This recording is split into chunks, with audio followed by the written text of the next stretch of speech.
오늘 우리 말씀 마태복음 우리 20장 17절에서부터 우리 34절까지의 말씀을 우리 보았습니다. 우리 마태복음 19장에서 20장은 예수님이 마지막 십자가의 사역을 성취하시기 위하여서 이루시기 위하여서 갈릴리에서 예루살렘으로 올라가시는 중에 벌어지는 사건들이 있었던 일들이 바로 마태복음 19장, 20장의 그러한 말씀입니다. 그리고 이 말씀 속에서는 특별히 제자들의 잘못된 가치관들과 생각들이 계속 나오고 예수님께서는 그러한 것들을 교정하여 주시는 그러한 말씀들이 계속 반복되고 있습니다.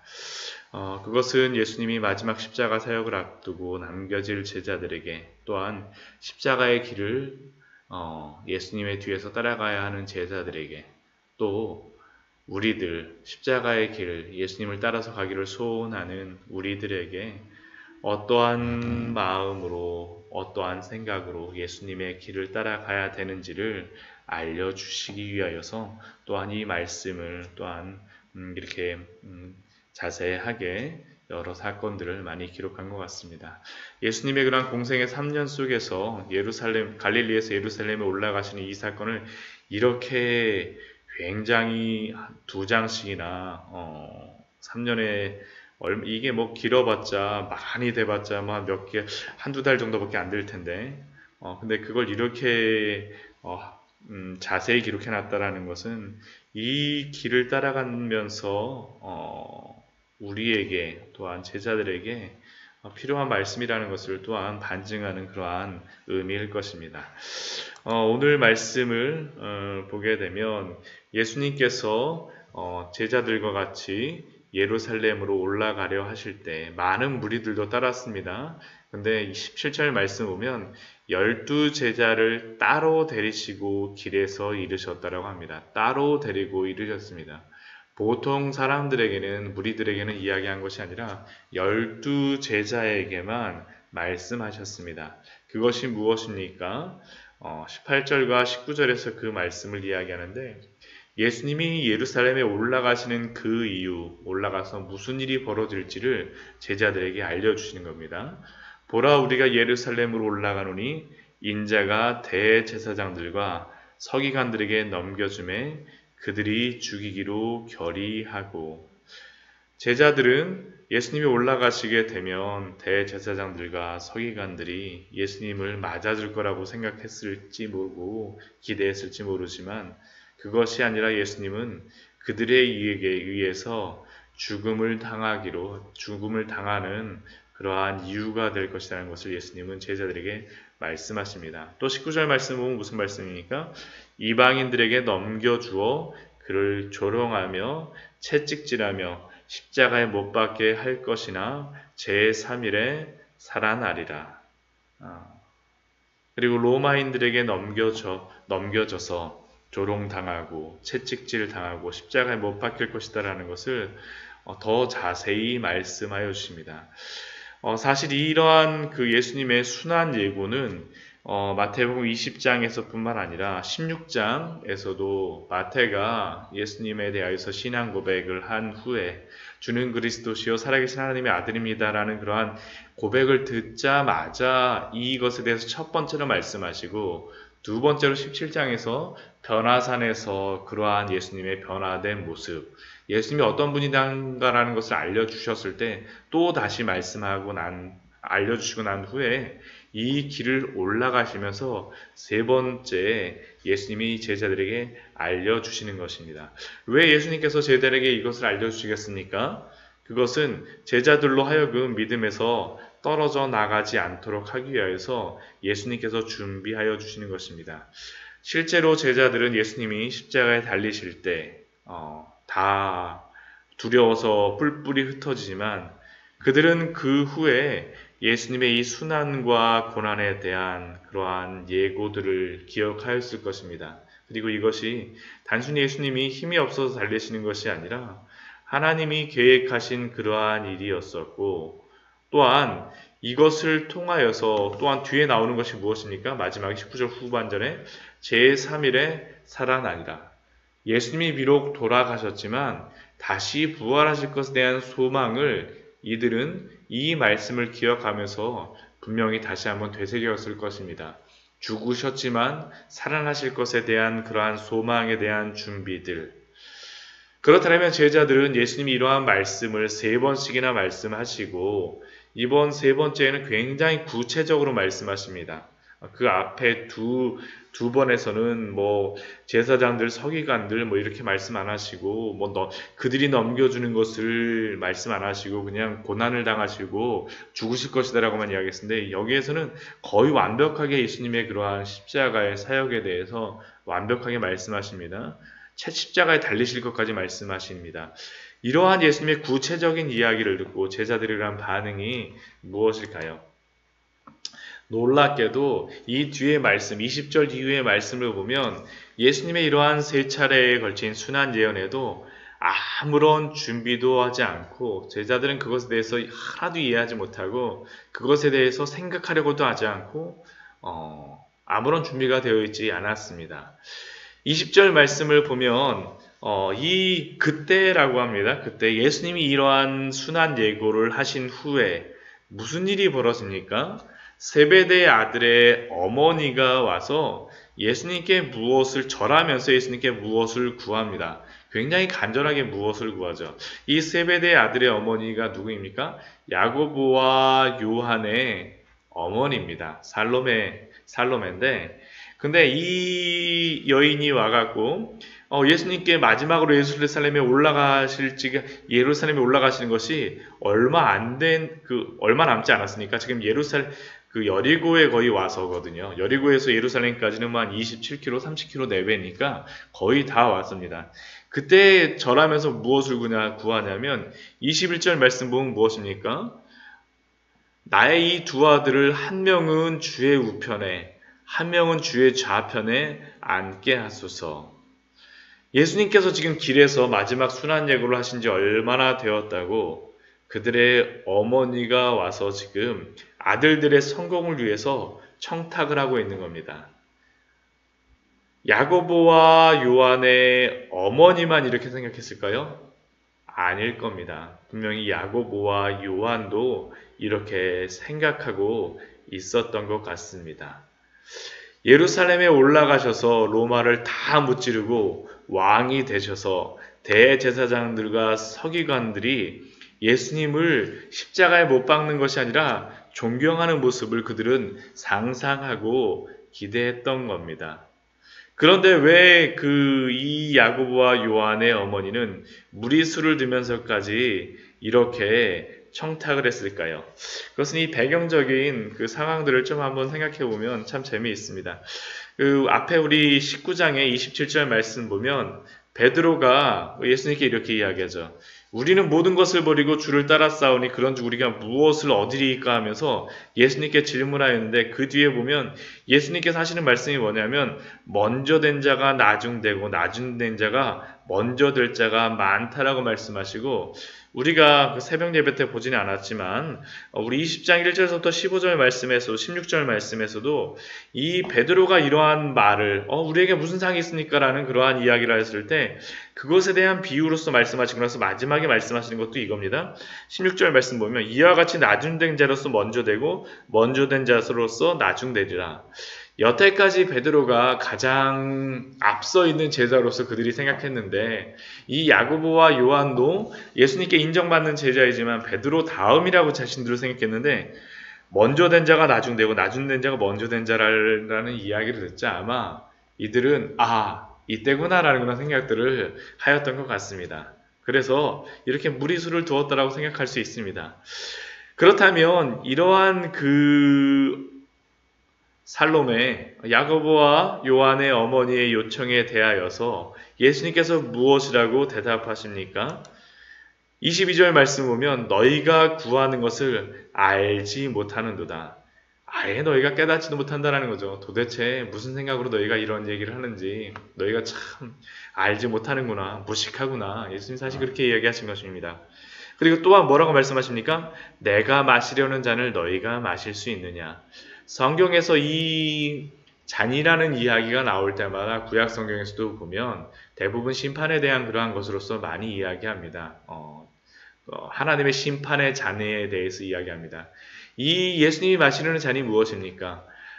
사람들이 죽어야 될 저주의 그 잔을 예수님이 마시려고 하는데 너희가 마실 수 있느냐라고 예수님이 반문하시는 겁니다. 그런데 그때 그 야고보와 요한이 무엇이라고 얘기합니까? 그들이 말하되 할 수 있나이다. 할 수 있나이다. 아무것도 알지 못하니까 할 수 있나이다라고 이야기를 하는 거죠. 그러나 그들은 이렇게 호기롭게 대답하였지만 요한복음 말씀에 보면 어떻게 합니까? 예수님의 제자들이 자신들이 벗은 몸으로 도망갔다고 이야기합니다. 그냥 잠들어 있다가 도망가는 그러한 제자들의 모습들. 이 야고보와 요한도 바로 그들 중에 하나였습니다. 그때 예수님께서 23절 말씀에서 그렇게 또한 말씀하십니다. 과연 내 잔을 너희가 마시려니와. 야고보와 요한이 예수님의 뒤를 따릅니다.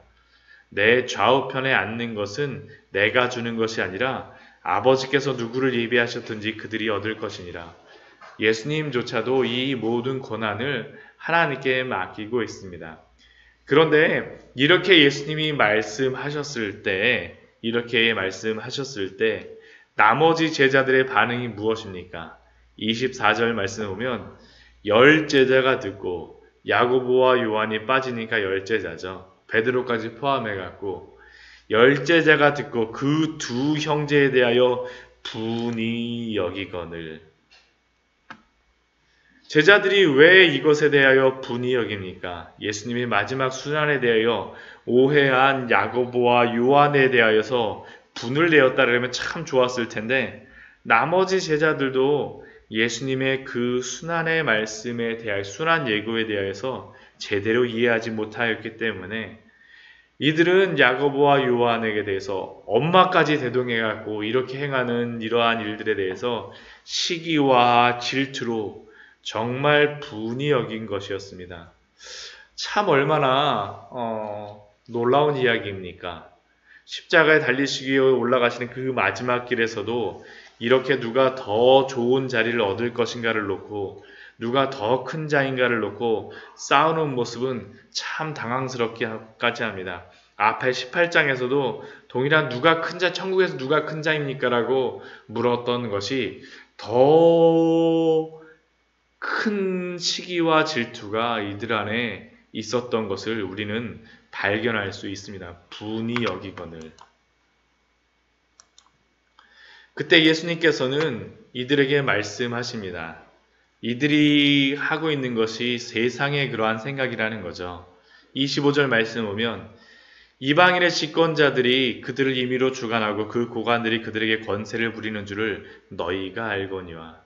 너희가 그것을 알고 너희가 그 길을 따라가고 있지만 세상의 고관들과 이방의 집권자들이 하는 대로 너희들도 세상의 집권자와 같이 세상의 권세들과 같이 세상의 고관들과 같이 너희가 큰 자가 되어서 다스리고 짓밟고 하고자 하지만 그러나 예수님께서 26절 말씀에서 무엇이라고 얘기합니까? 십자가의 길을 나의 길을 따라가는 너희 제자 중에는 그렇지 않아야 하나니 너희 중에 누구든지 크고자 하는 자는 너희를 섬기는 자가 되고 너희 중에 누구든지 으뜸이 되고자 하는 자는 너희의 종이 되어야 하리라.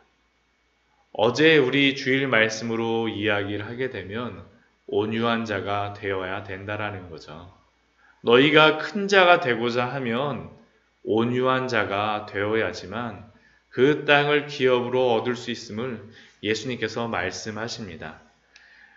너희가 크고자 하고 너희가 위대하고자 하면 섬기는 자, 종이 되는 것들. 이 모습에 대한 본이 누구입니까? 바로 예수님입니다. 28절 말씀에서 예수님께서 말씀하십니다.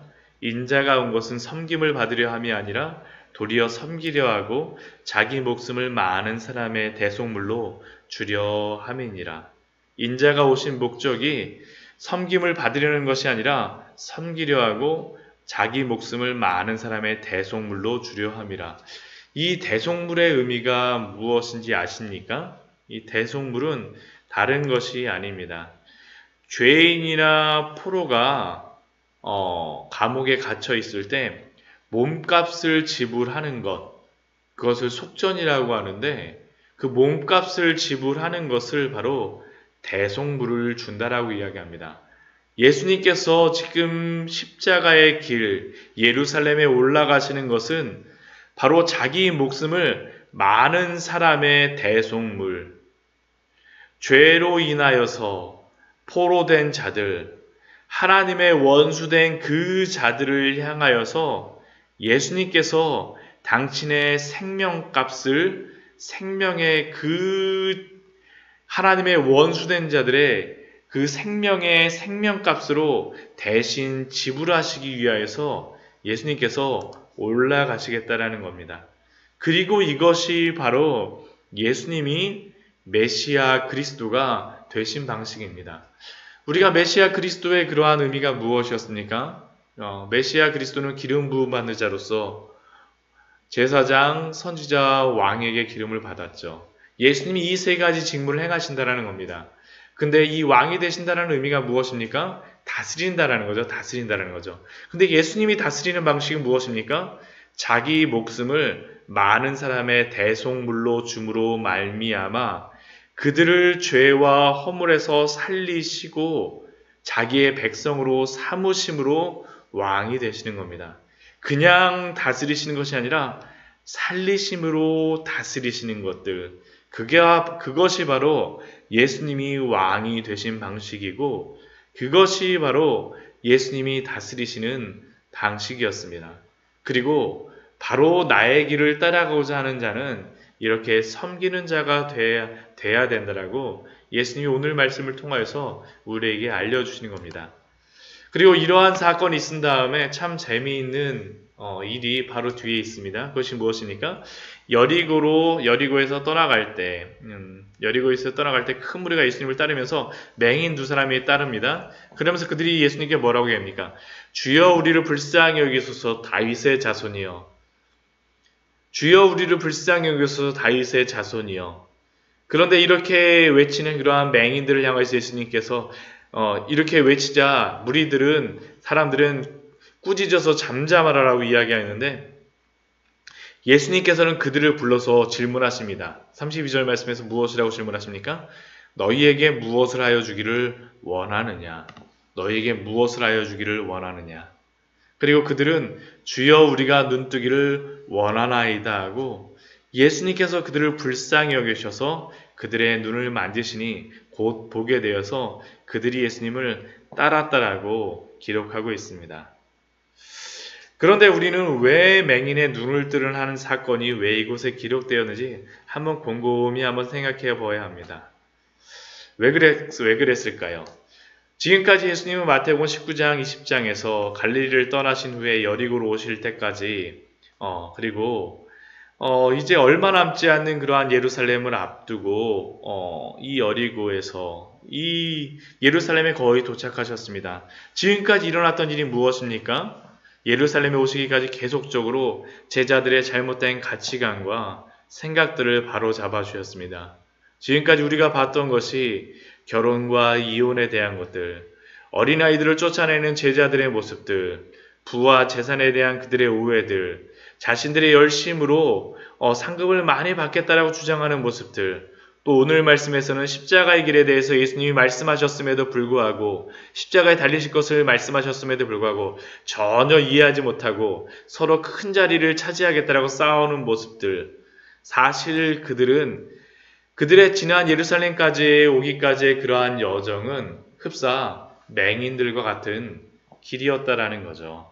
소경된 자의 길이었습니다. 예수님 옆에서 십자가의 길을 따르겠다라고 하였지만 사실 그들은 맹인이었습니다. 지금 이 맹인들이 예수님께 무엇이라고 구하고 있습니까?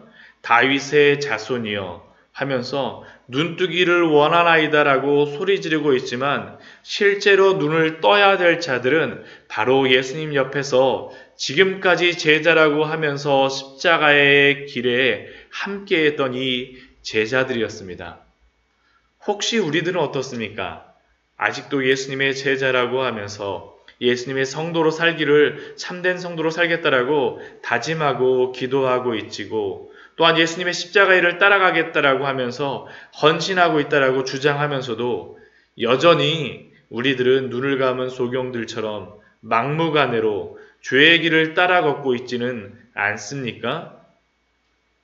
그렇다고 하면 우리는 영적인 눈을 먼저 떠야 합니다. 오늘 말씀을 보면 34절 말씀을 보면 예수님이 그들의 눈을 만지시니 곧 그들이 보게 되어 그들이 한 것이 무엇입니까? 그 다음에 그들이 예수를 따르니라. 영적인 소경으로서 따를 수 없습니다. 눈을 뜰 때에만 온전히 예수님이 가시는 그 길이 무엇인지를 알 때에야 제대로 제자의 길을 갈 수 있음을 또한 이 마지막 말씀에서 우리에게 알려주고 있습니다. 혹시 아직도 영적인 소경된 부분이 있다라면 주님께 나의 영적인 눈을 뜨게 해달라고 간절히 기도하며 나아가는 이 새벽이 되어지기를 소원합니다. 우리 주님 앞에 우리 같이 이러한 것들을 위하여서 우리 기도하며 나아가도록 하겠습니다.